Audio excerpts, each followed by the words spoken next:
प्रिय विद्यार्थियों, मैं Khushiram sir AK IIT classes की ऑनलाइन क्लासेस में आपका हार्दिक स्वागत करता हूं। हम सूरदास द्वारा रचित भ्रमर गीत का अध्ययन कर रहे हैं। आज हम भाग 3 का अध्ययन करेंगे, जिसमें पद नंबर 5 और पद नंबर 6 का विवरण है। पद नंबर 5 में गोपियाँ सगुण भक्ति और निर्गुण भक्ति के मध्य तुलनात्मक बातें कर रही हैं और उद्धव के निर्गुण भक्ति को निरर्थक बता रही हैं। छठे पद में गोपियों ने अपनी विरह वेदना को अभिव्यक्त किया है। इन दोनों पदों को समझाने के लिए मैंने एक छोटी सी वीडियो इस भाग में डाली है, जो कि मनोरंजन होने के साथ साथ सीखने योग्य भी है, जो पाठ को रोमांचित कर देती है। तो उससे पहले ये वीडियो और फिर पद नंबर 5 और 6 का अध्ययन करते हैं। सूनी पड़ी है गोकुल की गलियां, छल करके चले गए गोपियों से छलिया। कह गए परसों, कह गए परसों, बिता दिए बरसों, काहे बन गए निर्दया। बता दो उद्धव कब आएंगे कन्हैया। गोपी का विरह कोई साधारण विरह नहीं है, एक एक कण कण पत्ते पत्ते की आवाज है। अपने श्याम को, अपने मोहन को ढूंढ रही हैं सभी गोपियां। कदमों के डाल भी, कदमों के डाल भी लगाए हैं आस जी। कहाँ गई वंशी के बजैया। बता दो उद्धव कब आएंगे कन्हैया। बता दो उद्धव कब आएंगे कन्हैया। तो देखिए बच्चों, पद नंबर 5। निर्गुण कौन देश को बासी, मधुकर हंसी समुझाए, सोने बूझती साँच ने हासी। कोहे जनक जननी कहियत, कौन नारी को दासी। कैसो भरन भेष कैसो, कही रस में अभिलाषी। पावे गो पुनिकियो आपनो, जोरे कहियो घासी। सुनते मोन हवे रहियो, ठगो सो सबे मति नासी। सूरदास जी के अनुसार गोपियाँ उद्धव से कह रही हैं कि हे उद्धव, तुम बार बार हमें योग संदेश के बारे में बता रहे हो, निर्गुण भक्ति के बारे में बता रहे हो, लेकिन आपको निर्गुण के बारे में कितनी जानकारी है। जैसे कि हम भगवान श्री कृष्ण से प्रेम करते हैं, उनकी भक्ति करती हैं, लेकिन हमें उनके बारे में पूर्ण जानकारी है कि वे कहाँ के रहने वाले हैं, उनके माता पिता कौन हैं, उनका रंग रूप कैसा है, उनकी वेशभूषा कैसी है। लेकिन आप अपने निर्गुण के बारे में क्या जानते हैं, ज़रा हमें उसके बारे में थोड़ी जानकारी दीजिए। तो इसी संदर्भ में गोपियाँ उद्धव से कहती हैं कि निर्गुण कौन देश को बासी, कि हे उद्धव, आप हमें बताइए कि आपका निर्गुण किस देश का रहने वाला है। मधुकर हंसी समुझाए, सोने बूझती साँच ने हासी। मधुकर यहाँ पर उद्धव के लिए है।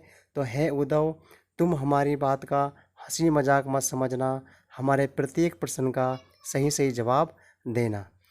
को है जनक, कि आपके निर्गुण का पिता कौन है। जननी कहियत, उनकी माता कौन है। कौन नारी, उसकी पत्नी कौन है। को दासी, और उनकी दासियाँ कौन हैं। कैसो भरन, आपके निर्गुण का रंग कैसा है। भय से कैसो, उसकी वेशभूषा कैसी है। कहिए रस में अभिलाषी, और उन्हें जीवन का कौन सा रस पसंद है। पावे गो पुनिकियो आपनो, जोरे कहियो घासी।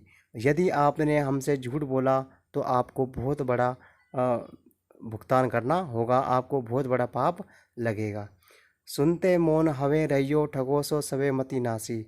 इस प्रकार गोपियों के प्रश्नों को सुनकर उद्धव की बुद्धि नष्ट हो गई। उनके पास में गोपियों के प्रश्न का एक भी जवाब नहीं था। तो देखिए, पहली पंक्ति का अर्थ है कि आपका निर्गुण किस देश का रहने वाला है। दूसरी पंक्ति का अर्थ है कि हे उद्धव, तुम हमारी बात को हंसी मजाक मत समझना और प्रत्येक प्रश्न का सही से जवाब देना। तीसरी पंक्ति का अर्थ है कि जनक यानी अर्थात उसके पिता कौन है, जननी माता, उसकी माता कौन है, नारी पत्नी के लिए है तो उसकी पत्नी कौन है, दासी उसकी दासियाँ कौन है, वरण रंग रूप यानी उनका रंग रूप कैसा है, वैसे कैसो उसकी वेशभूषा कैसी है, और रस में अभिलाषी उसे जीवन का कौन सा रस पसंद है। पावे गो पुनि क्यों आपनो जोरे कहियो घासी, घासी मतलब गलत असत्य। तो यदि आपने हमारे प्रश्नों का गलत जवाब दिया तो आपको बहुत बड़ा पाप लगेगा। और सुनत मौन हवे रहियो ठगो सो सबे मति ढासी। तो इस प्रकार गोपियों के प्रश्नों को सुनकर उद्धव की मति नष्ट हो गई, उसकी बुद्धि ने काम करना बंद कर दिया। तो देखिए अब हम पद नंबर 6 का अध्ययन करते हैं। बिनु गोपाल बेरीन भई कुंजे, तब ये लता लगती अति शीतल, अब भई विषम ज्वाल की पुंजे, बढ़ता बहती जमुना खग बोलत, बरथा कमल फूले खिले अली गुंजे, पवन पानी घनसार संजीवनी, दति सुत किरण भानु भई भुंजे, ए ऊदो कहियो माधव से हो, विरह कदन करी मारत लुंजे, सूरदास प्रभु को मगजोवत अकियाँ भई बरंजो गुंजे। तो देखिए बिनु गोपाल बेरीन भई कुंजे, गोपियाँ अब उद्धव से कहती हैं कि बिनु गोपाल बेरीन भई कुंजे, कि बिना भगवान श्री कृष्ण के बिना हमें पूरा ब्रज सूना सूना लग रहा है और कष्टदायक लग रहा है।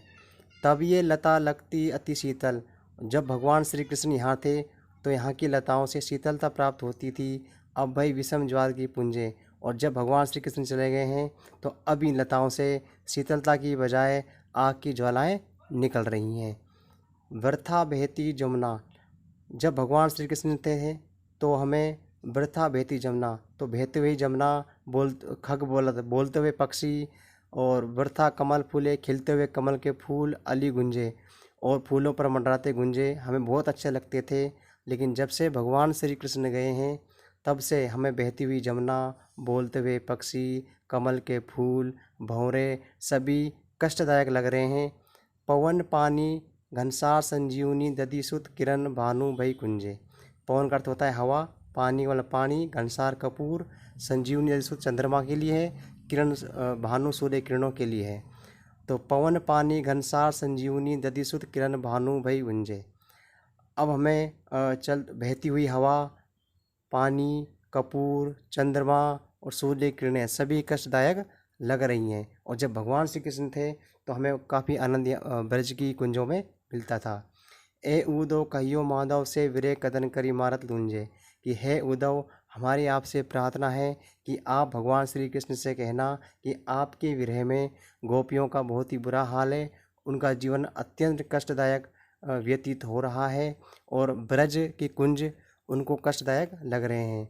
सूरदास प्रभु को मगजोवत अकियाँ भई बरंजो गुंजे, सूरदास जी कहते हैं कि भगवान श्री कृष्ण का इंतज़ार करते करते गोपियों की आंखें गूंजे के समान लाल हो गई हैं। तो पुनः देखिए, बिनु गोपाल बेरीन भई कुंजे, कि भगवान श्री कृष्ण के बिना ब्रज के कुंज कष्टदायक लग रहे हैं, बैरीन लग रहे हैं, पीड़ादायक लग रहे हैं। तब ये लता लगती अति शीतल, भगवान श्री कृष्ण के बिना जिन लताओं से शीतलता मिलती थी अब वहाँ से आग निकल रही है। बढ़ता बहती जमुना, बहती हुई जमुना, खग बोलते हुए पक्षी, वृथा कमल खिलते हुए फूल, अली गुंजे और फूलों पर मंडराते भंवरे सभी व्यर्थ लग रहे हैं। इसी प्रकार भगवान श्री कृष्ण के बिना हवा, पानी, कपूर, चंद्रमा, सूर्य किरणें सभी व्यर्थ लग रही हैं। और ए उदो कहियो माधव से हो विरह कदन करी मारत लुंजे, और है उद्धव आप भगवान श्री कृष्ण से जाकर कहना कि आपके बिना गोपियों का जीवन बहुत ही कष्टदायक व्यतीत हो रहा है, ब्रज के कुंज उन्हें अत्यंत कष्टदायक लग रहे हैं।